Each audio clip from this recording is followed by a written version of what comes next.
Human fascination of artificial intelligence has been timeless. Even thousands of years ago, ancient Greek myths have conceived of Talos, a bronze robot that defended Crete from pirates and invaders.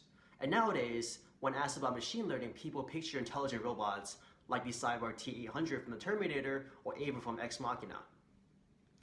But what does it mean for a machine to be intelligent? And what does it mean for a machine to learn? Hopefully, by the end of this, we can clarify what machine learning is and how it can be used effectively.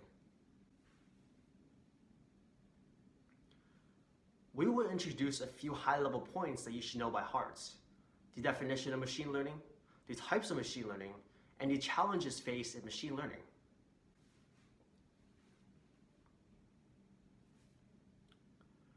The first thing we will do is clarify the definition of machine learning.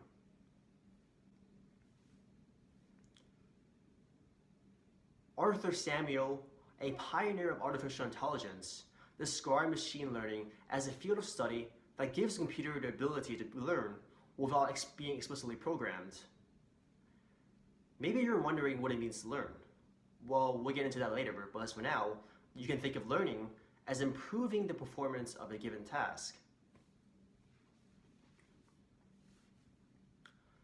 However, as practitioners of machine learning, this is too general of a notion to work with. It can be more helpful to develop a mathematical formulation of what machine learning is. First, suppose we have some input x, for example, the age and mileage of a car, and we want to predict some output y, say the price of the car, with some function f. We do not know what the function f is, but we do have the data for x and y. In this scenario, machine learning is a process of using the data we have to find out what the function f is without manually deciding what f is by hand.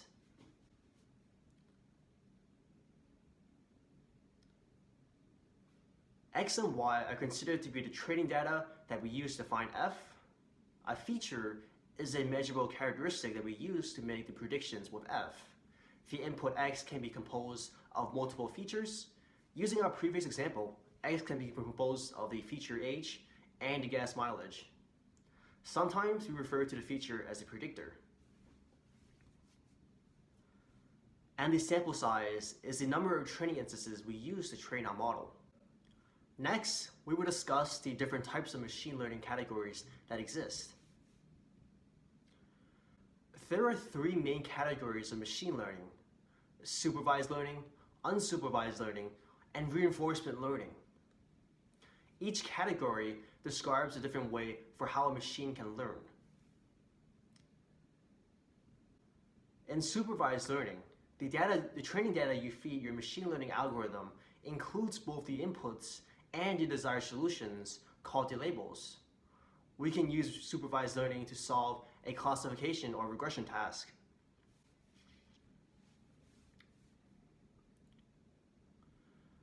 In classification, we want to predict a discrete item given the input data.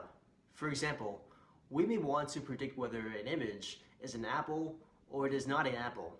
In this case, we have two labels, apple or not apple. Note that we aren't limited to two categories. It's quite possible for us to build a model that can predict whether an image is an apple, orange, or grape, or whatever fruit you want. In a regression task, we want to predict a real value number.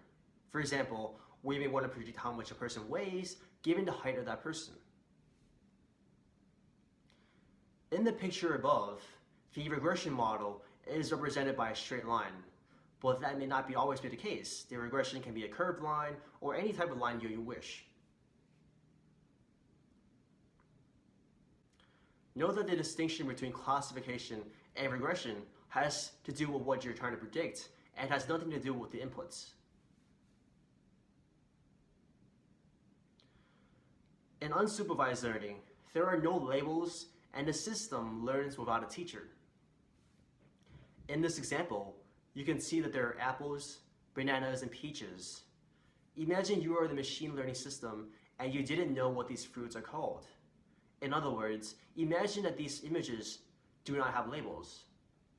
Even though the images you see are unlabeled, you can guess that one picture of an apple looks a lot like another picture of an apple and does not look like the picture of the banana. Therefore, you learn to group the two apple pictures together and do not group those two pictures with the picture of the banana. In other words, you just perform unsupervised learning without knowing what these images are.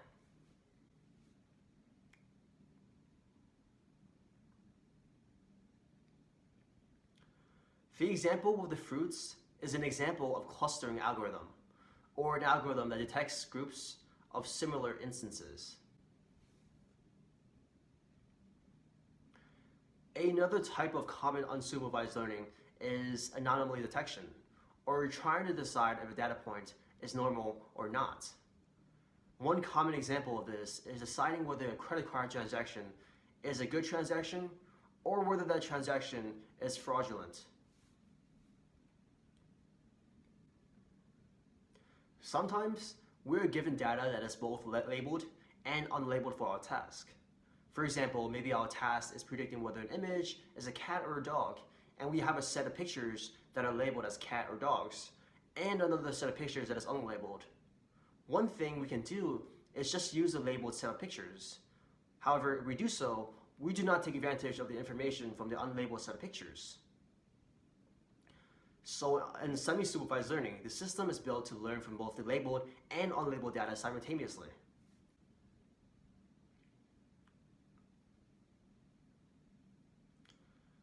In reinforcement learning, the learning system, also called the agent, observes the environment, selects and performs actions, and gets reward depending on what the action is.